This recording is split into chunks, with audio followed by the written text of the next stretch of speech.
Halo guys, Assalamualaikum warahmatullahi wabarakatuh. Apa kabar semuanya teman-teman? Semoga pada hari ini dan seterusnya kita senantiasa diberikan nikmat kesehatan. Dan pada kesempatan ini saya akan membahas materi tentang fungsi-fungsi manajemen. Sebelum membahas fungsi-fungsi manajemen, saya akan menjelaskan sedikit apa itu manajemen. Manajemen adalah istilah yang sudah sangat sering kita dengar akhir-akhir ini. Secara sederhana, manajemen diartikan sebagai proses pengarahan, pengorganisasian, dan pengawasan kegiatan para anggota organisasi, serta pengelolaan sumber daya dari organisasi lainnya agar dapat mencapai tujuan organisasi yang sudah ditetapkan. Nah, dalam manajemen ini terdapat 5 fungsi-fungsi manajemen yang meliputi A. Perencanaan atau planning, B. Pengorganisasian atau organizing, C. Penyusunan personalia atau staffing, D. Pengarahan leading atau directing, dan E. Pengendalian atau controlling. Fungsi manajemen merupakan elemen-elemen dasar yang selalu melekat dalam proses manajemen dan dijadikan acuan manajer dalam melaksanakan kegiatan tersebut. Dan fungsi manajemen itu antara lain: A. Perencanaan atau planning. Perencanaan merupakan serangkaian proses pemilihan atau penetapan tujuan organisasi dan penentuan berbagai strategi yang dibutuhkan untuk mencapai tujuan. T. Handoko mengemukakan bahwa terdapat 4 tahap yang harus dilalui dalam proses perencanaan. Tahap pertama yaitu menetapkan serangkaian tujuan. Perencanaan dimulai dengan keputusan tentang keinginan kebutuhan organisasi atau kelompok kerja. Tahap yang kedua, merumuskan keadaan saat ini. Dengan menganalisis keadaan sekarang secara baik, maka dapat diperkirakan keadaan di masa yang akan datang. Tahap yang ketiga, mengidentifikasi kemudahan dan hambatan.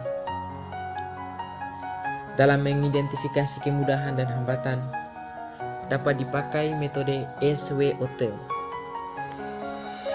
Strength, Weakness, Opportunity, and Threats. Kemudahan, hambatan, kekuatan, dan kelemahan dari organisasi perlu diidentifikasi untuk mengukur kemampuan organisasi dalam mencapai tujuan. Tahap yang terakhir adalah mengembangkan rencana untuk pencapaian tujuan. Tahap terakhir dari proses perencanaan diperlukan berbagai penilaian alternatif serta pengambilan keputusan untuk menentukan pilihan terbaik di antara berbagai alternatif yang ada. Bagi sebuah organisasi, perencanaan sangat diperlukan. Karena tanpa perencanaan yang baik, kegiatan organisasi tidak akan berjalan dengan baik. Perencanaan yang baik akan memberikan manfaat, antara lain dapat dijadikan pedoman dalam pelaksanaan kegiatan, dapat menjamin tercapainya tujuan organisasi, dapat mengurangi resiko yang mungkin terjadi di masa yang akan datang, dan mudah dalam melakukan pengawasan. Fungsi manajemen yang kedua, B. Pengorganisasian atau organizing. Pengorganisasian merupakan rangkaian aktivitas pembagian tugas yang akan dikerjakan, serta pengembangan struktur organisasi yang sesuai dengan tujuan. agar pekerjaan dapat diselesaikan dengan baik.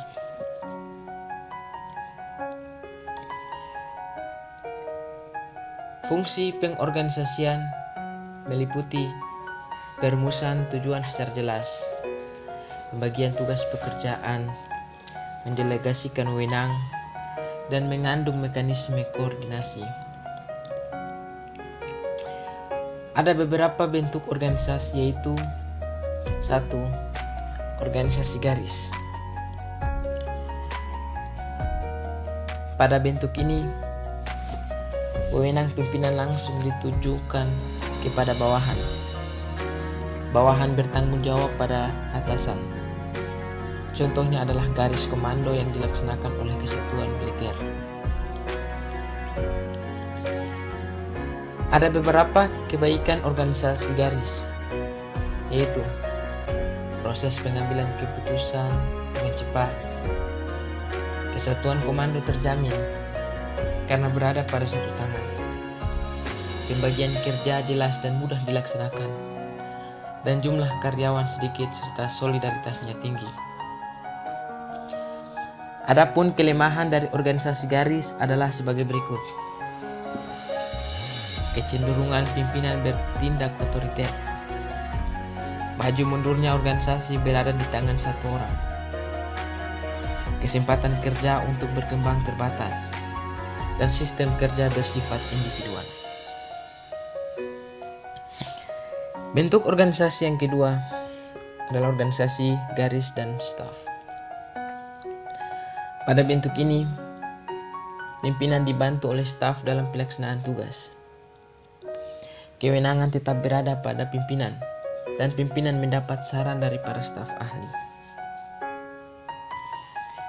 Bentuk organisasi ini banyak ditemukan di berbagai instansi atau perusahaan.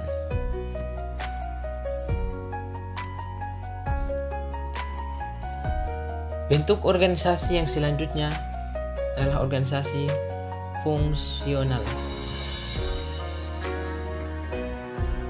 Pada bentuk ini, satuan-satuan organisasi disusun dalam bentuk-bentuk lurus berdasarkan sifat dan macam fungsi yang harus dilaksanakan. Wewenang fungsional merupakan wewenang staf yang dapat memberi perintah kepada bawahan yang sesuai dengan fungsinya.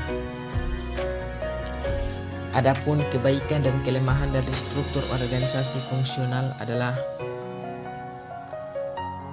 sebagai berikut.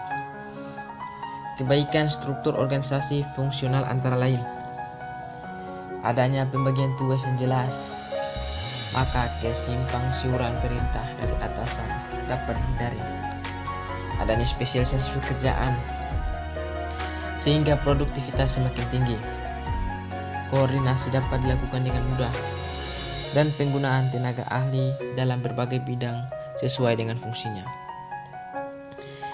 Kelemahan dari organisasi fungsional adalah tanpa mengadakan latihan terlebih dahulu. Mutasi kerja sulit dilakukan. Koordinasi secara menyeluruh sulit dilakukan.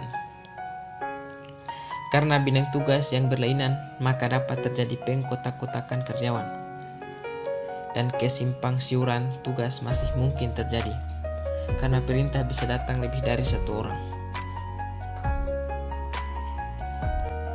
Fungsi manajemen yang ketiga. C. Penyusunan personalia atau staffing. Penyusunan personalia merupakan aktivitas kepegawaian yang ditujukan untuk memperoleh tenaga kerja yang cakap dan dalam jumlah yang tepat.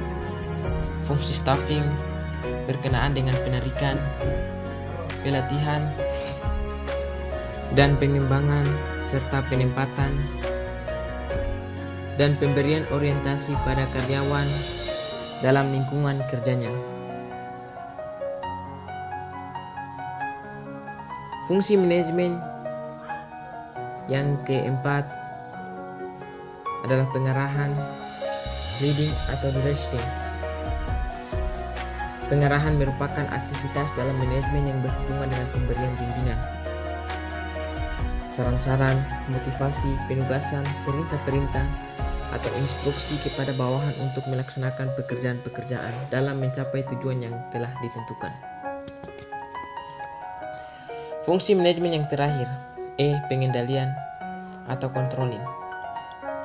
Pengendalian merupakan serangkaian pengawasan agar pekerjaan berjalan sesuai dengan rencana yang telah ditetapkan.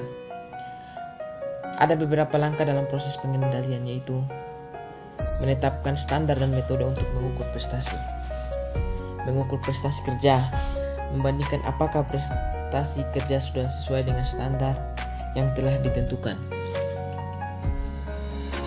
serta pengambilan tindakan koreksi atau perbaikan. Untuk itu, kesimpulan dari materi ini adalah manajemen merupakan sebuah ilmu dan seni yang mengatur proses pemanfaatan sumber daya manusia dan sumber daya lainnya secara efektif dan efisien untuk mencapai tujuan tertentu.